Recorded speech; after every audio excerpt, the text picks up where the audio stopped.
রজব মাস,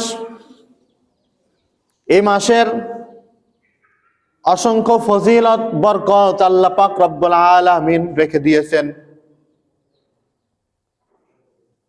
আর রজব মাস যখন আসে, রজব মাসের যখন চাঁদ দেখা যায়, চাঁদ দেখা থেকে শুরু করে নিয়ে রমজান মাস আসা পর্যন্ত আল্লাহ পাক রব্বুল আলামিনের হাবিব মুহাম্মদ সাল্লাল্লাহু আলাইহি সাল্লাম নিজের উম্মতদেরকে ওই যে রমজান মাস আসতেছে, ওই রমজান মাসের বরকত ফজিলত রহমত পাওয়ার জন্য একটা দোয়া আমাদেরকে শিখিয়ে দিলেন। আল্লাহুম্মা বারিক লানা ফি রজব ওয়া শাবান ওয়া বাল্লিগনা রমাদান।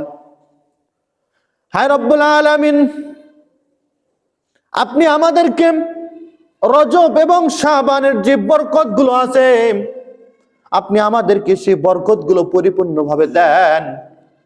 আর রমজান মাসের যে পরিপূর্ণ বরকত আছে, ওই বরকতটা যেন আমরা পেতে পারি, সেই পর্যন্ত আমাদের হায়াতটাকে বৃদ্ধি করে দেন।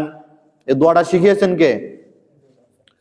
নবীজি সাল্লাল্লাহু আলাইহি সাল্লামের উম্মতের হায়াত কম। আমরা মাত্র 60 বছর 70 বছরের হায়াত নিয়ে পৃথিবীতে এসেছি। এই 70 বছরের জীবনে আমরা কি করব? আর আমরা যদি পূর্ববর্তী উম্মতদের দিকে তাকাই, ওই সমস্ত উম্মতদেরকে আল্লাহ পাক রব্বুল আলামিন 100 বছর পর্যন্ত জীবন দিয়েছেন, হায়াত দিয়েছেন, 1000 বছর 100 বছর পর্যন্ত ওই সমস্ত উম্মতেরা জীবিত থাকতো, তারা প্রতিনিয়ত আমল করতে পারত। আমরা তো মাত্র 60 বছর 70 বছরের জীবন নিয়ে আসছি, তাহলে আমরা কি তাদের থেকে একেবারে পিছনে পড়ে যাব আমলের দিক থেকে? অথচ আল্লাহ পাক রব্বুল আলামিন সূরাতুল মুলকের মধ্যে কথাটা বললেন, আল্লাযী খালাকাল মাউতা ওয়াল হায়াতা লিয়াবলুয়াকুম আইয়ুকুম আহসানু আমালা। আল্লাহ পাক রব্বুল আলামিন হায়াত মউতকে সৃষ্টি করেছেন, এই দুটা দিয়েই মানুষকে পাঠিয়েছেন। আর মানুষদেরকে পরীক্ষা করবেন যে আমলের দিক থেকে কারা বেশি অগ্রগতি হতে পারে। যদি আমরা পূর্ববর্তী উম্মতদের আমলের দিকে তাকাই, তাদের বয়সের দিকে যদি আমরা তাকাই, তাহলে আমাদের চাইতে হাজারো বছর তারা বেঁচে থাকছে, তাহলে তাদের থেকে তো আমরা আমলের দিক থেকে পিছনে পড়ে যাব। আমরা যেন তাদের চাইতে আমলে পিছনে পড়ে না যাই, এই জন্য রব্বুল আলামিন তিনি আমাদেরকে রমজান মাস দিয়েছেন, তিনি আমাদেরকে লাইলাতুল কদর দিয়েছেন, তিনি আমাদেরকে রজব দিয়েছেন, শাবান দিয়েছেন। আল্লাহ পাক রব্বুল আলামিন হাবিবের উম্মত আমাদেরকে বানিয়েছেন যে লাইলাতুল কদরের এক রাত্রি ৮০,০০০ বছরের চাইতে বেশি দামি, 1000 বছরের চাইতে বেশি দামি। যদি আমরা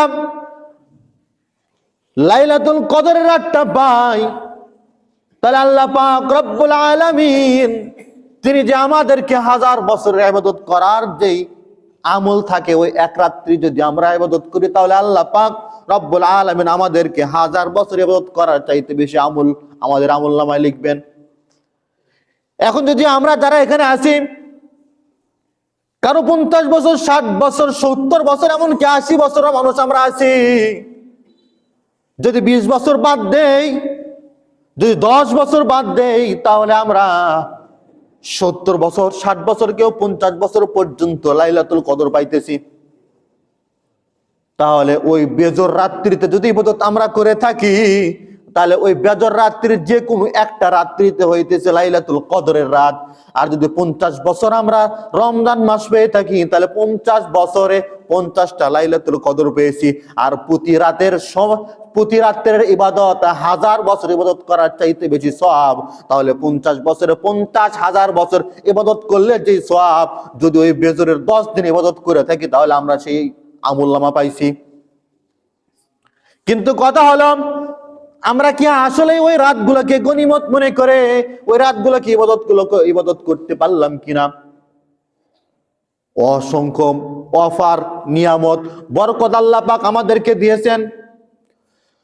রজব মাস যখন শুরু হয়ে যায়, আল্লাহ রাসূল সাল্লাল্লাহু আলাইহি ওয়াসাল্লাম তিনি একটা দোয়া আমাদেরকে শিখিয়ে দিলেন।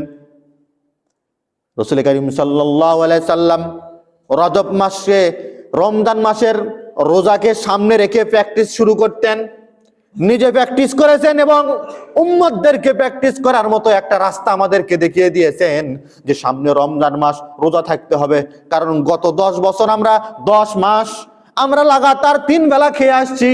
হঠাৎ করে যদি রমজান মাসে রোজা শুরু করে দেই তাহলে রোজা রাখা বড় কষ্টকর হয়ে যাবে।